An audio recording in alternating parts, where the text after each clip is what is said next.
কেন্দ্রীয় কমিটির উদ্যোগে আজকে ঢাকার রাজপথে মহাসচিবের নেতৃত্বে বিশাল বিক্ষোভ মিছিলের কর্মসূচি ঘোষণা করা হয়েছে, যা বর্তমানে ঢাকায় বিক্ষোভ মিছিল চলতেছে। আমরা সিলেটবাসী সহ গোটা দেশের মানুষ 24 জুলাইয়ে যেভাবে আমরা ঐক্যবদ্ধ, আমরা সেই ঐক্যবদ্ধ রয়েছি।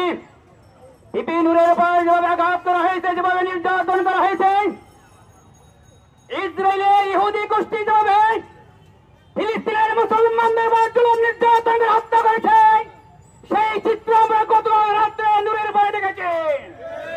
আমরা তীব্র নিন্দা ও প্রতিবাদ জানাচ্ছি।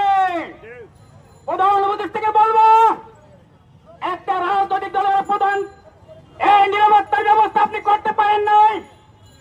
বাংলাদেশের 300 আসনে প্রার্থী এমপিদের নিরাপত্তার ব্যবস্থা আপনি করতে পারবেন না। অতএব আপনার পক্ষে বাংলাদেশের সুষ্ঠু নির্বাচন আমরা মেনে নিতে পারি না। এদিকে মানুষের উপর জুলুম নির্যাতন করবে প্রশাসন, আমরা দেখেছি প্রত্যক্ষভাবে নূরের উপর আঘাত করতে থাকার পর এক মনে হয় যেন তাকে হত্যার মিশন নিয়ে এই প্রশাসন নেমেছে।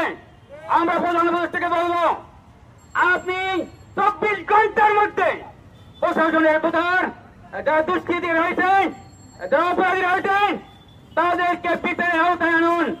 না হলে গোটা দেশের মানুষ এমন ভাবে আন্দোলন সংগ্রাম করবে, আপনিও ক্ষমতায় টিকে থাকতে পারবেন না।